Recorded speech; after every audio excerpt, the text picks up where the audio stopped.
Qarang aka. Kim siz pul sanaysizmi? Yo'q, sanamayman. Chiqib keting. Nimaga chiqdingiz? Nimaga haydayapsiz?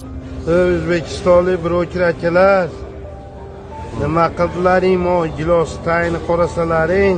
3,5 yildan beri ijtimoiy tarmoqlarda chiqish qilyapsiz-da. Odamlarning ongi ancha o'zgardimi? Sezdingizmi shuni? O'zgarganda ham ancha o'zgardi. Nimaga desangiz, qilgan xatolarni tushunib yetyapti. Bitta voqeaga yetib keldik. Birgalikda shuni ko'ramiz. Uzilish jarayoni solinayotgan namasini qatorlarda qarang, nima ish jarayoni ketyapti, qanaqa ketyapti. Tayini qarang mana. Bu ahvolatni qarang mana. Mana burma, surma mana hammasi tagiga solinyapti. Mana ko'm-ko'k tagidan. Keyin boradi ertaga. Mana shu O'zbekistonda yuki mana bo'lib boradi, bir ishonmaydi, o'zbek yuki desa qaramayapti. Mana aldash, o'qlash.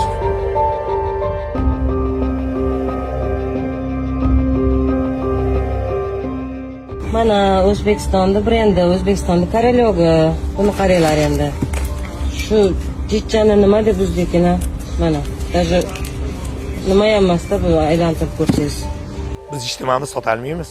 Shu holatga keldik mana. Nimaga piyoz sotilmadi? Nimaga karam sotilmadi? Nimaga o'tgan hali endi uzumlar qolib ketdi?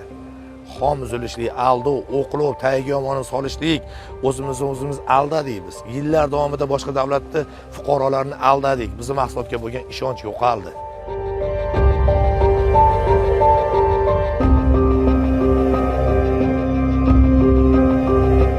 Mana o'zlaring ko'rib baho berdilar. Qaysi gilos pishgan mana shu yerda? Yo'q pishgan gilos. Yo'q. Moskvaning Food City bozorida biz 300 ta 400 ta fur olib kirib sotardik. Hozir bilasizmi qancha achinarli holat? 100 taga bormaydi, 50-60 ta. Joylarimizni Xitoy davlati egallab bo'ldi. Xitoy davlati, Turkiya, Eron, Qozog'iston, Qirg'iziston, Tojikiston egalladi. Ularda bunaqa muammo deyarli yo'q. Faqat o'qlanish, xom uzilishlik bizda bu muammo. Mana ekranga qarab gapirsam maylimi? O'zbekistondan sifatsiz mahsulot chiqishi to'xtagan kuni ishimni to'xtataman, ungacha to'xtamayman. Faqat oxirigacha turaman. O'zbek brendini birinchi o'ringa olib chiqamiz.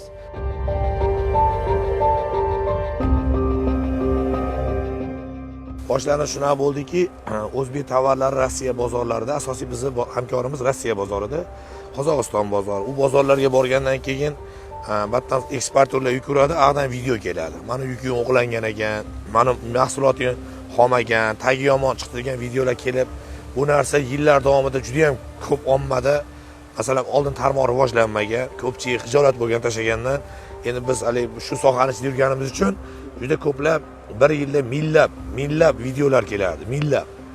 To'liq videoni Kunuzning YouTube'dagi sahifasida tomosha qilishingiz mumkin.